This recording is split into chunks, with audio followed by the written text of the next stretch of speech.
you don't want to do this the whole time. I hit it. The X is good in chopping in this direction, but not in this.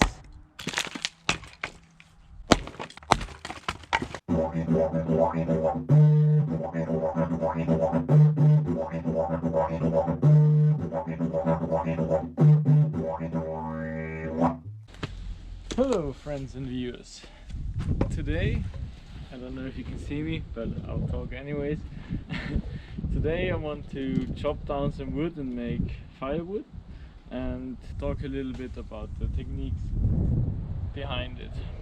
I know it may seem so simple and you may think that it doesn't need further explanation, but over the years executing this certain practice I've gathered some experience and I want to share that with you, and I hope you can take something useful out of that.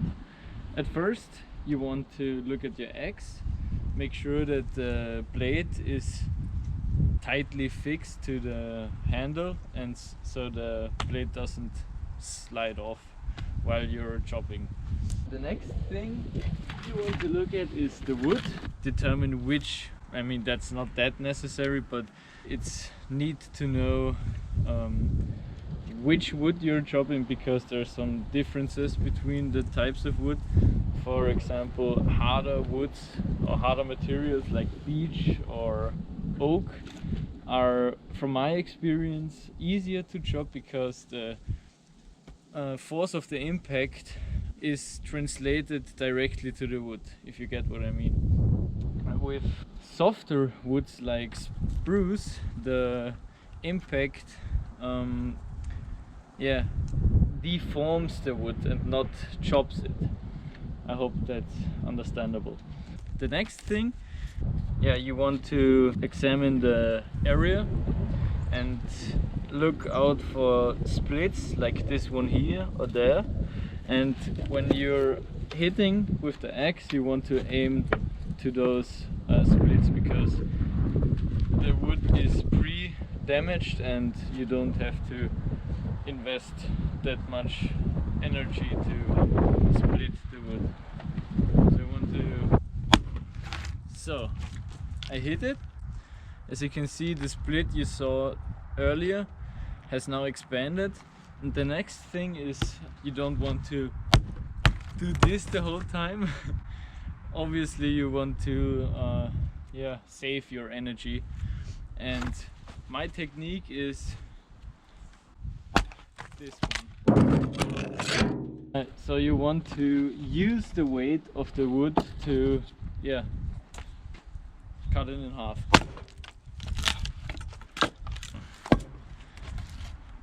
As you can see here, there's a big split, so this won't be a piece where I have to put a lot of force into it to split it in half, and there aren't any branches, so that should be a pretty easy job.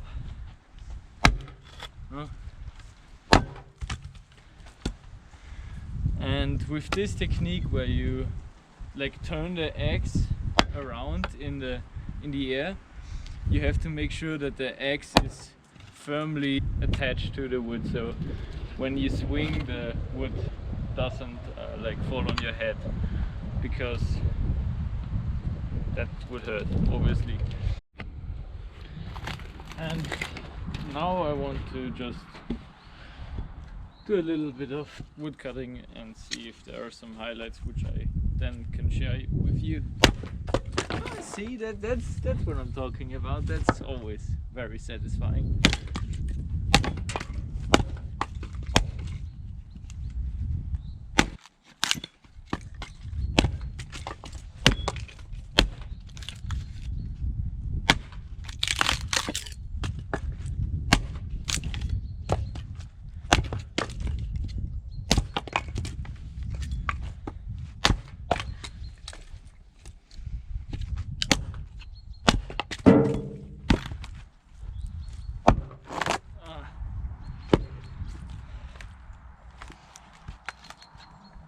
for the most part, you can determine how exhausting a log will be within the first hit.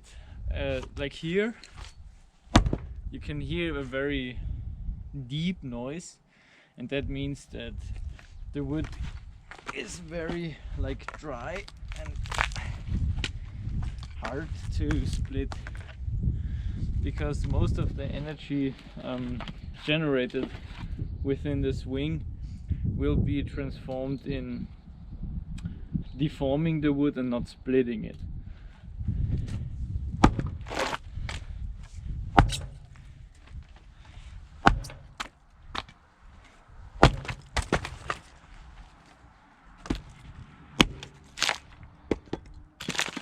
As you may have noticed, I really like to use only one hand because it saves some energy, and I really just use two hands in the first swing to split it in half.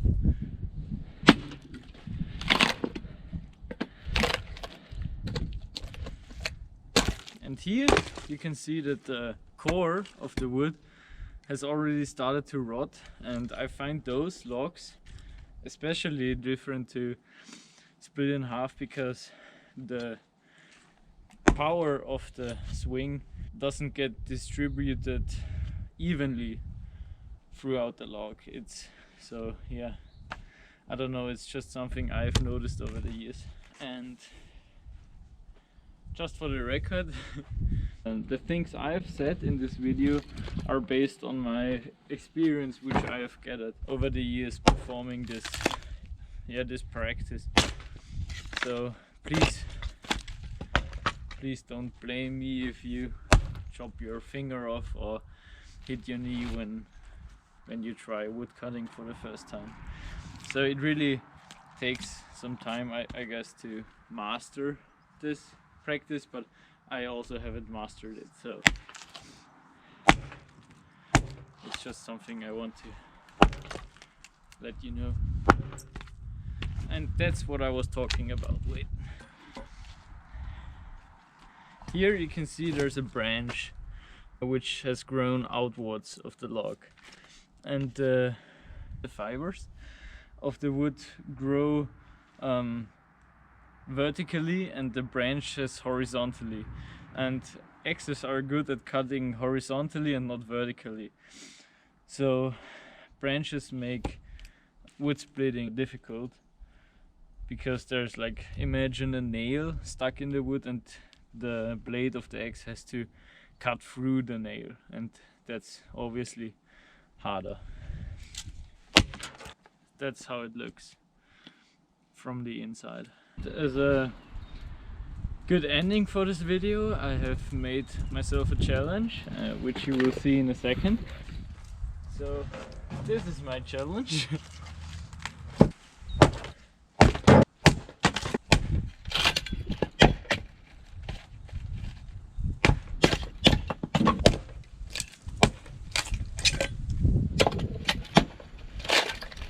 To bring this video to an end, I hope you enjoyed it. I hope you were able to learn something new, and if not, I hope it entertained you.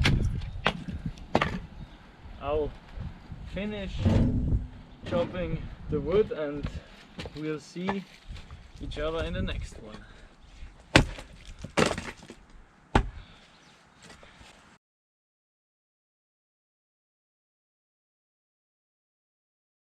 A little extra detail, sometimes I just like to grab one of the pieces I split, like this one, and just throw it in the wood. Just a little, yeah, sign of gratefulness, I guess. I don't want to be like very philosophical or something, just to say thank you and give something back to the forest. Yeah, that's pretty much it. Bye.